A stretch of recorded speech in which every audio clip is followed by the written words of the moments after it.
Right after I did the other video that goes through the organization setup and the campaign name and everything, just kind of the general overview of this page, I thought, hey, what if I do a quick video just to kind of outline the pros and cons and more strategy kind of conversation of the four types of advertising that QGM uses for our geofencing platform. So that's what this video is.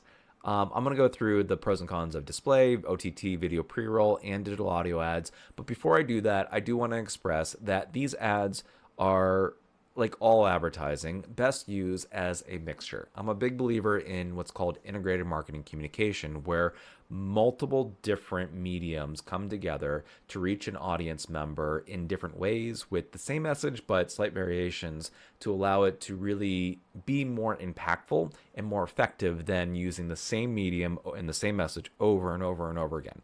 Think of that as your parents or you as a parent talking to your kids saying the same thing over and over and over again, and your kid not getting it or you not getting it as a kid, and then next thing you know their teacher or their grandmother or somebody else says the same thing and they're like, oh, it clicks.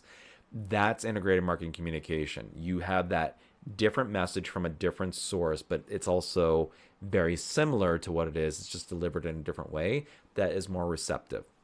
So that said, having a mix of different advertising mediums, not just these ones on the screen, but across the board in your marketing efforts, is important to a successful holistic campaign. And I say this as somebody who has been advertising for 20 years, ran ad agencies for 11 years. This is more of a strategy hat that I have than my QGM hat. Okay, so what medium do I use for QGM? Well, there's a couple things to think about. First is, do you have the ability to use each medium? And those two things are really tied to budget and creative. Do you have a big enough budget to actually get enough impressions, so enough times that somebody sees your ads to get some kind of results based off of the general population that you're going after? That's a really important question, is how much money do you have to spend? If you don't have a lot, then you're not going to be able to use every single one of these mediums. Now, the other thing is do you have the creative capacity and the assets in order to run these things? It's a lot easier to get a banner ad that's a graphic design thing. You can whip it up in Canva. You can pay a freelancer pretty inexpensive for that. We provide creative services at a discounted price for our QGM users. So there's a lot of options for that compared to video production, which is always more expensive, more time consuming. Not everybody has access to that. And same thing for audio, but to a lesser degree than video. So do you have the creative and do you have the budget in order to run certain campaigns or a certain mixture of campaigns? So that's the first question that you have. Now, to dive into more of the specifics of each of the different individual types, I'm going to start with display ads. Display ads have what's called the lowest cost per thousand. Cost per thousand just simply means the cost to have your ad be seen 1,000 times, 1,000 impressions.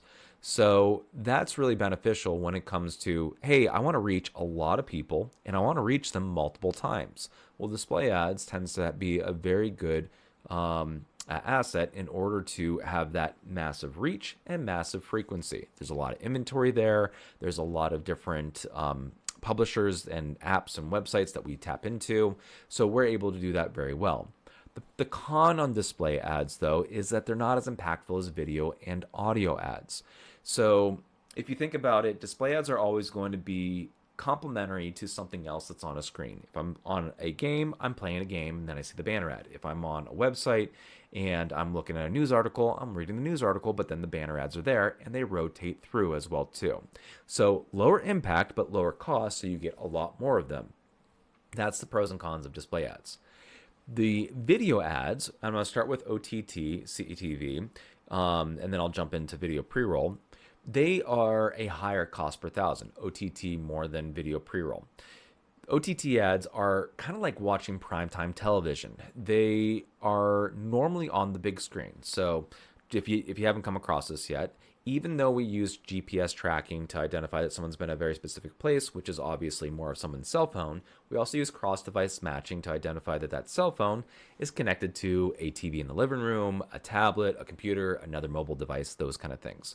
So about 50% plus of our OTT CTV inventory, varies by campaign and audiences, tends to actually be on the big screen. So you have a bigger screen to get their attention. You also have sight and you have sound and you have emotion that you can tie into it because it's a video commercial. You can actually have the creative that gets a little bit more time. 15, 30 seconds are the normal kind of rate lengths for those things, but you get the audience members' attention for a longer period of time, right? So they're more impactful.